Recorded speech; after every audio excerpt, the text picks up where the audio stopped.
So I really don't know where this is going, and I'm just not here for that. It's just lovely. It's like being wrapped up in a big gay blanket. Hello, welcome back to my channel and welcome back to another weekend reading vlog.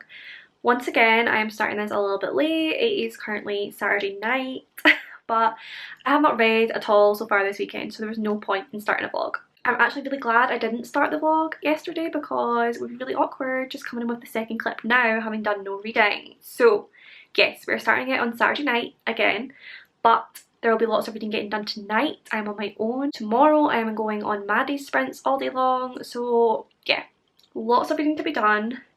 Possibly we'll keep this going until Monday again and have like the same amount of time as a normal weekend, but just not a real Friday to Sunday weekend time zone. You know what I mean. So yes, lots of exciting reading to be done this weekend. I have 2 books on my weekend TBR, both of which are actually on my monthly TBR as well. I know, when do I ever do that?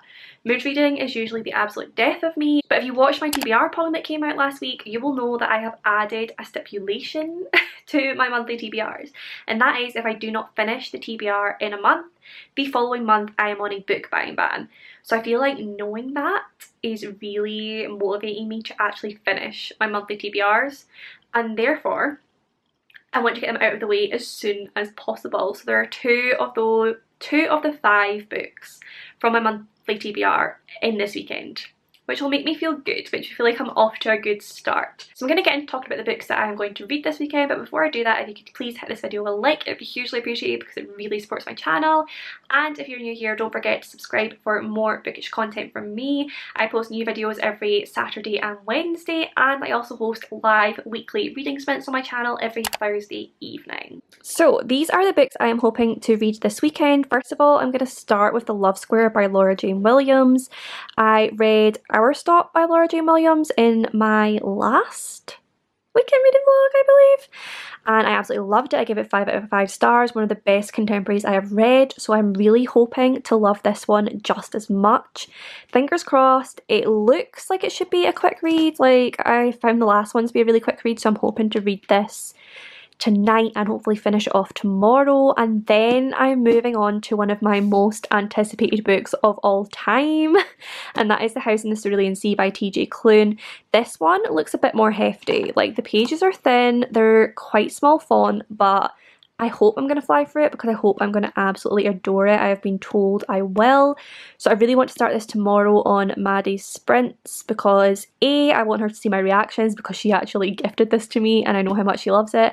And B, I think I can get a good chunk read within those sprints. So yeah, these are my plans for the weekends. So I'm just going to get cozy and dive into The Love Square right now.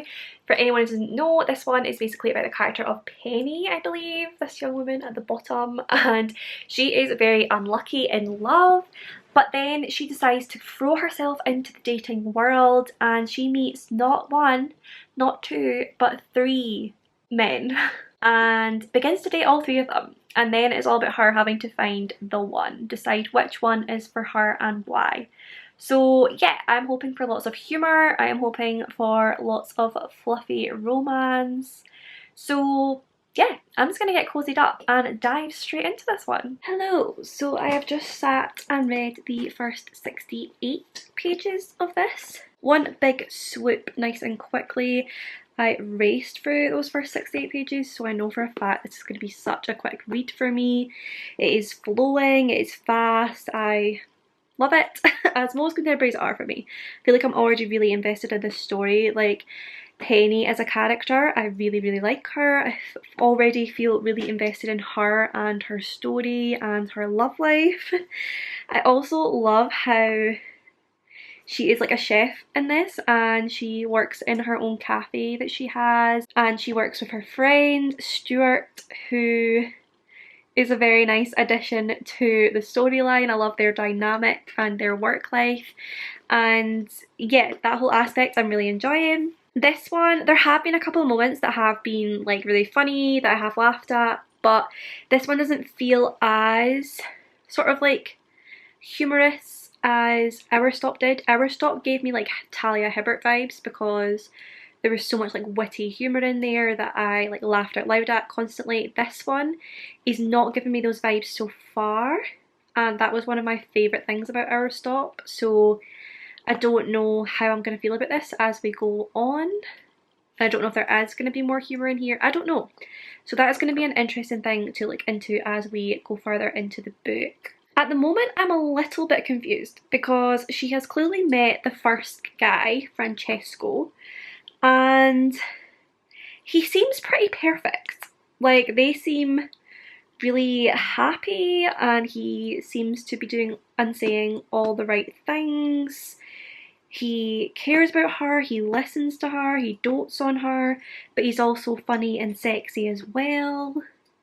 He wants to build a friendship with her before they move into anything sexual. Like, he seems perfect. So, and they seem really happy and perfect together. So I really don't know where this is going. I don't know how she is going to find herself dating 2 other guys as well. And I'm a little worried that it's going to annoy me because cheating is one of my absolute pet hates. I cannot stand it.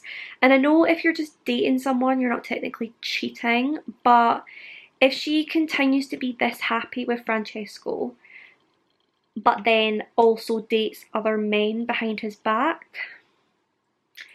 I'm not going to enjoy it. It's going to really, really, really infuriate me.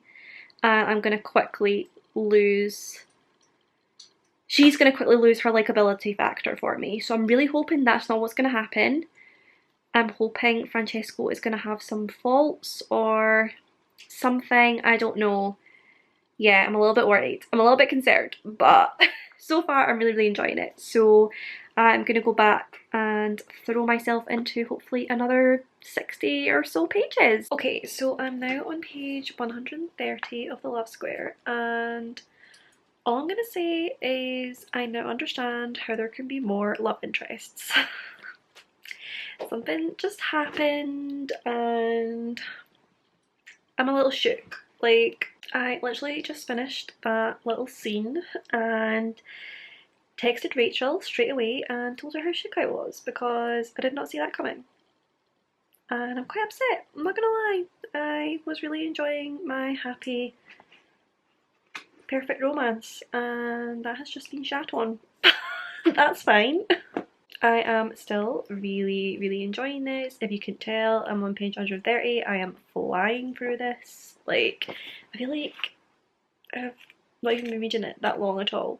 I have done 2 of my own little 45-minute reading sprints where I just set a timer on my laptop and read throughout the timer because there are no sprints on this evening, so I had to create my own. Yeah, so I've done 2 little 45-minute sprints and in that time I have gotten to page 130, so that's not too shabby.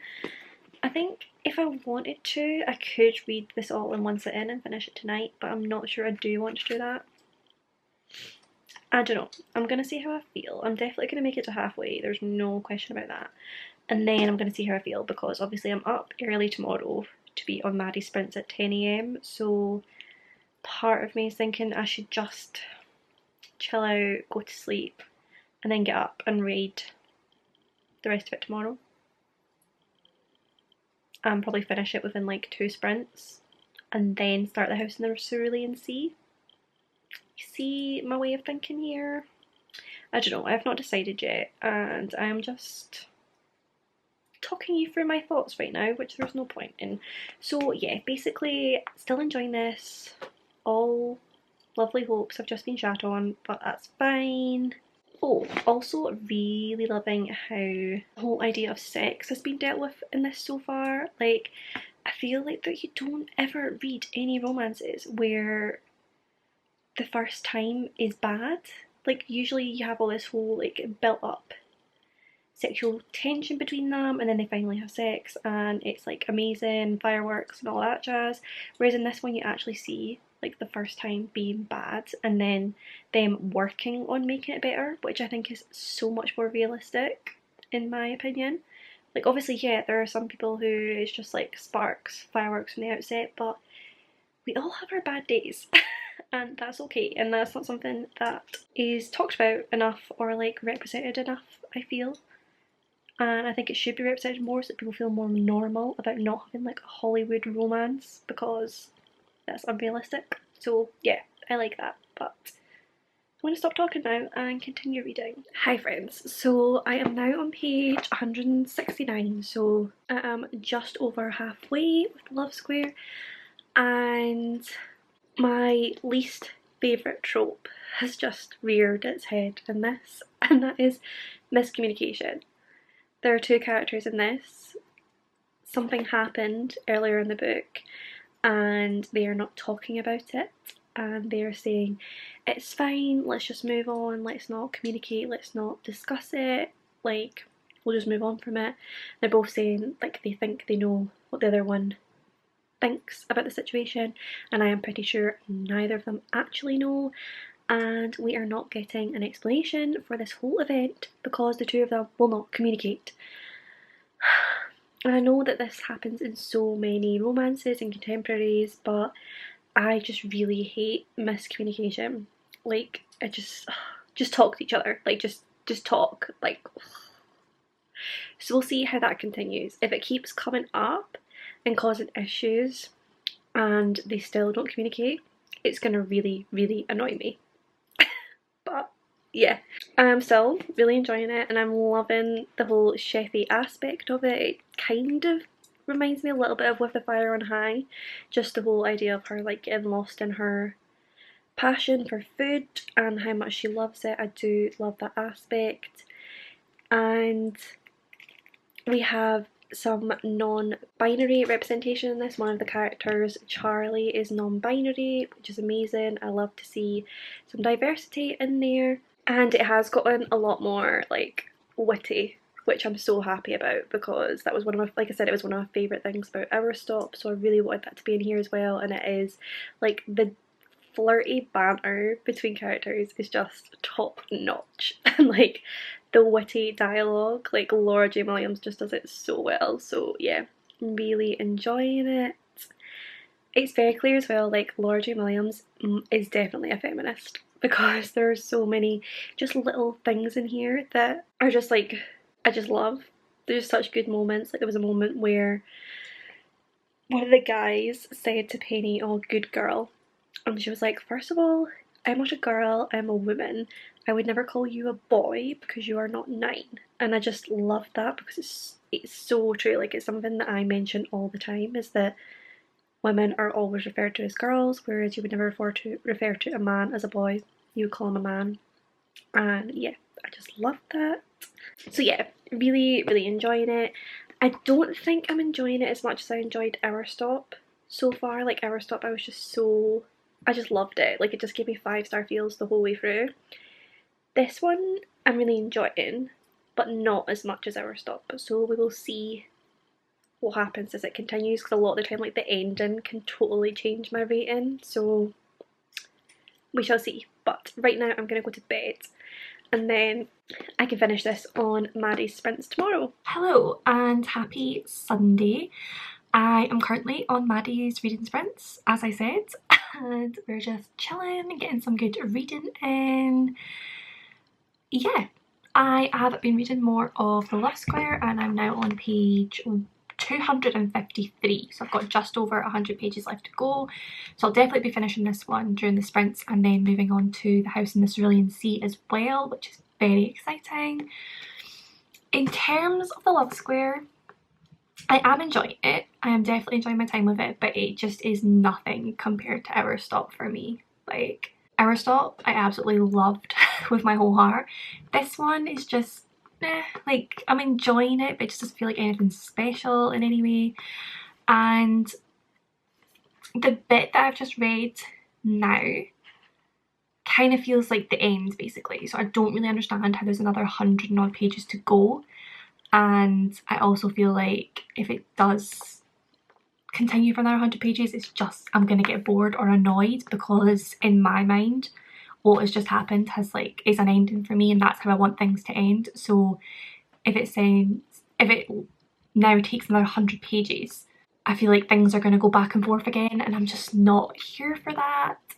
So I don't know, we'll see. At the moment it's feeling like a 3-star read to me. Like I've enjoyed it, I've enjoyed my time with it, but it's just nothing particularly special to me. And I'm worried the next 100 pages or so are gonna like ruin my experience, but we'll see. Obviously I have no idea what's gonna happen. I do like, and it was actually Rachel that pointed this out to me because I've been texting her about it because she loves this book. Awkward. But yeah, she was saying how she loves the different representations of different types of love, which I agree with. I do really like that in this, like different types of relationships and how they're each valuable in their own way. I do like that part of it, and how she's showing like the pros and cons of each type of relationship or each type of love as well.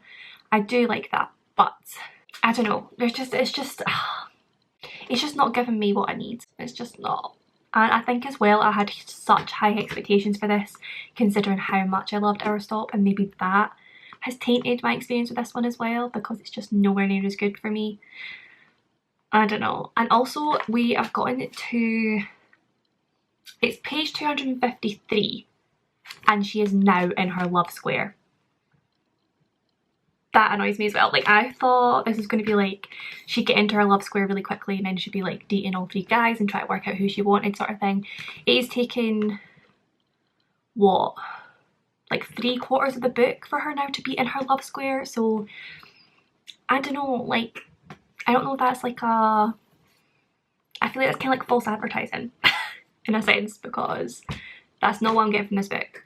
And also the blurb makes it sound like this all happens very quickly, and it's just not. Like, I don't know.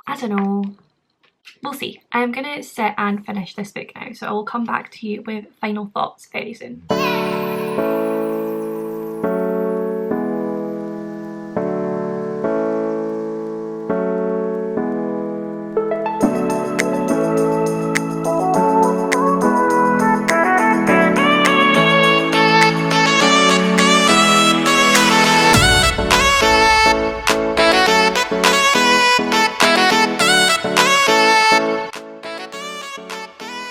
Hello, so I have officially finished Our Stop, and no I haven't.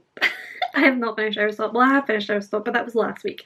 I have finished The Love Square, and I think I'm going to give this one a 3-star rating, which means I did enjoy it. I just had some issues with it as well. One of the main ones being that the actual love square that she's supposed to be in only lasts about 20 pages of the book. So I don't feel like it's fair for the whole thing to be branded around that. Like I get that she's like slowly starting to like meet these different men, but like the way that I read the blurb and the way that I read this is like she gets into the dating game and she immediately starts dating like 3 different men and is juggling them all and trying to decide which one she wants. That's what I took from this, and it's not like that at all. Also, the last like 80 pages or so just feel completely unnecessary and frustrating. Once the one that she's supposed to end up with, once it's clear that can happen, I feel like it should have just ended there and gone straight to the epilogue. The epilogue was perfect. I loved the epilogue, but the 80 pages in between, unnecessary. Like, once it comes out that she's still dating all 3, she totally sort of plays the victim and says like she needed time to think about it, when the whole way through she'd been saying that the other 2 potential suitors were just temporary, and she obviously always had feelings for this one. So I don't know, I found it frustrating, so I'm gonna give it 3 stars. I loved the diverse characters, and there was lots of LGBT rep. Her sister is gay, it has a wife, and of course there was a non-binary character in there. We had different races as well, so I did love all of that, and I loved some of the witty banter and some of the feminist points, but those 80 pages were just really frustrating, and yeah, 3 stars. So it is now officially time for the main event of the weekend. It's time to start one of my most anticipated books ever. The House in the Cerulean Sea. I have such high expectations for this book, so I'm really hoping it lives up to them. I've heard nothing but amazing things, so I'm going to be really upset if it does not live up to those expectations, but it sounds like it will. It is basically about a man called Linus Baker, who is a caseworker for the department in charge of magical youth. And he is asked to go to an orphanage on a distant island and determine whether 6 dangerous magical children are so dangerous that they're likely to bring about the end of days. However, when Linus arrives, he meets the people from the orphanage and he meets Arthur Parnassus, who is the master of the orphanage. And I always say orphanage, and realises that Arthur will do anything to keep the children safe, even if it means the world has to burn, or worse, his secret comes to light. And it says, an enchanting love story, masterfully told about the profound experience of discovering an unlikely family in an unexpected place, and realising that family is yours. It sounds amazing. It sounds heart-wrenching and adorable and charming and whimsical. And yeah, I am so excited to read this one. So I'm going to dive into it right now. Hello, so I have read my first 50 pages of The House in the Cerulean Sea. I feel like I'm really going to love this book. Like, I love the writing style so far. Like, it's just lovely. It's just like so wholesome and whimsical the way it's written, and that's immediately drawing me into it. I love Linus. I think he's a great character so far. He is so adorable with his pyjamas that have his initials embroidered on them, and his cat that he's scared of, and his like grumpy demeanour, but the fact that he really cares underneath. I just love him. I love him so much, so I am so happy. I also did not realise that this was LGBT. I did not realise that Linus was gay, and I probably should have done, because V.E. Schwab says on the cover, I loved it, it's like being wrapped up in a big gay blanket. I probably should have realised that, but I did not. But yeah, all I really want to do is just curl up and read this book all day long, because I love this world so far. I just feel myself getting completely sucked in, and it's making me feel all cozy and happy, and yeah, I love it. So I'm gonna get back to reading now. Hello my lovelies, and happy Monday. So I didn't update you at all yesterday evening. Basically I stayed on Maddie's Spence for a little bit longer and I read a bit more of The House in the Cerulean Sea. So I'm now on page 126, and oh my god, I love this book so much. I could honestly cry at how cute it is. It is breaking my heart. Theodore, if you know, you know. He is everything. I love him so much. Like, yet again we have an author with the most amazing imagination, just writing complete out of this world writing, and I absolutely adore it. I cannot wait to see where this one goes. I definitely want to read as much of this as I possibly can today. I could see myself finishing it if I get in the zone, which I really think I could, because this one just totally wraps you into it and I love it. I also realised that I have not mentioned that both of these books are buddy reads. So The Love Square, which I finished yesterday, was actually a buddy read with Leah from Leah Crumpton, who I'll of course link down below. We decided we were going to read this weekend, and yeah, I did not mention the fact at all that it was a buddy read, but it was. We have of course been discussing our thoughts as we went. So yes, that was with Leah, and now The House in the Cerulean Sea is actually a very impromptu buddy read with Shar from Shar Fiction, who again I will link down below. We were both starting it yesterday anyway, so we decided let's make it into a buddy read so that we can discuss our thoughts as we go.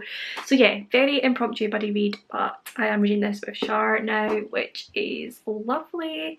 Yeah, basically the plan for today is to have a very chilled out day. Probably spend most of it in my bed just reading this amazing book and hopefully feeling all the cute positive vibes. So far Linus has made his way to the orphanage that he's been told he has to like review, I guess, to make sure everything's okay and that the orphanage can stay open and all of that. And they chose him because he is very to the point. Like, all of his reports are very by the book, so they want to make sure that he will tell the truth, which they think he will, because they don't think they're getting everything from Arthur, who is of course the leader of this orphanage. And then when he arrives, all of the children are just, they're amazing. Like, each one has such an individual character and I love it so much. And they all are adorable in different ways, but particularly Theodore. He is my favourite. So yeah, he has come to be very by the book, and it seems like this orphanage is not a by the book orphanage, so I'm really excited to see how he does with that, and I'm assuming it's going to change him and make him into a more lenient person, but we shall see.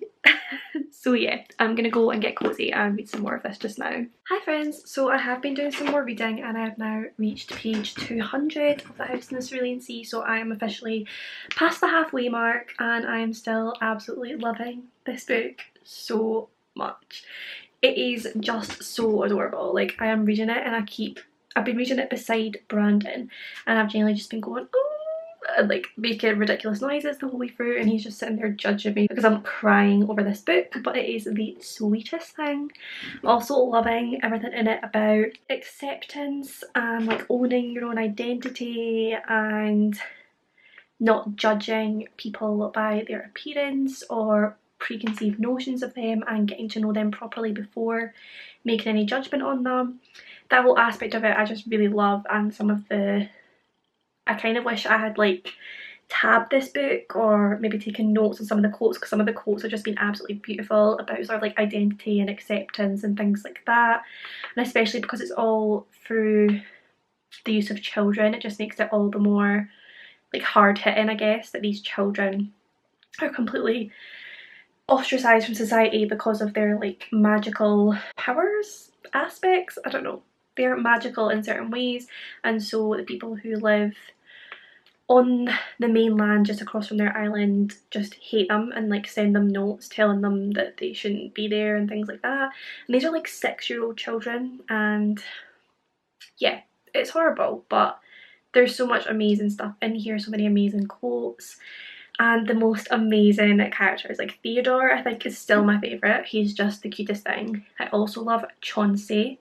He is just a big bubble of cuteness, and his whole obsession with wanting to be a bellhop, like that is his biggest goal in life, is to be a bellhop. Like, can we all just appreciate the innocence of this little being? He is the cutest. And I also really love Lucy. Like, he brings so much humour to this book because he is like, everyone has this preconceived notions of him being evil and horrible, and he sort of panders to those and like plays the role that those people have put on him, and he does it in such a humorous way, and he just doesn't give a shit. Like, he's just this little 6-year-old who will say whatever he wants to say, and yeah, I just love him. I think he's brilliant. I love everyone though, there's just so many really adorable moments in this and I'm just living for it. It's so wholesome, so cute, and yeah, I'm also really, I have said it before, but I really like T.G. Clune's writing style. This is the first T.G. Clune book that I've read, and yeah, I definitely like his writing style, so I'm really intrigued to read more of his books after I finish this one. I know there is a whole host of them, so I hope to get around to them all very, very well, not all of them, but a few of them very soon. But right now, Rebecca is about to host some reading sprints on her channel with a few other amazing people, so I'm just going to pop those on and read with them for a couple of hours, have some good chats, and yeah, just have a nice chilled night and try and read some more of this amazing book. Hi friends, and happy Tuesday. So I'm actually just popping on now to finish off this weekend reading vlog. Obviously it didn't go quite to plan, I didn't finish the 2 books I wanted to finish, but I did finish The Love Square by Laura J. Williams. Like I said, this was a buddy read with Leah, and it was a little bit disappointing. I was hoping for more, like I said, because I loved Our Stop so much, but a 3 star is still a good average read. It just, like I said, those 80 pages between the sort of resolution for me and the epilogue were just, there was no need for them at all, so it got a little bit frustrating, and yeah, overall a good 3 star read, but nothing special for me. And then of course I started The House in the Cerulean Sea. I really would have liked to have finished this during the weekend reading vlog, but I did get to page 235, so yeah, I'm over halfway, and like I said, I'm absolutely loving this book so much. We have now been introduced to what is the sort of burning secret that Arthur, the master of the orphanage, is trying to keep quiet. We know that there is a secret, and we know where it is hidden, kind of thing. But we don't know what it is yet, so I am really looking forward to finding that out. I will definitely finish this one very soon, within the next couple of days, but I just wanted to finish off the reading vlog here and keep it into the sort of usual weekend reading vlog time frame. So yes, a whole book finished and another one over halfway through. One of them kind of average, this one amazing. I just love it so much. I don't want to leave these characters behind. I think that's partly why I haven't finished it yet, so yeah, I'm a happy girl. But that will conclude this weekend reading vlog. As always, if you did enjoy this video, then do please give it a big thumbs up. Subscribe for more bookish content from me. Comment down below with any of your thoughts and feelings, and I will see you in my next one.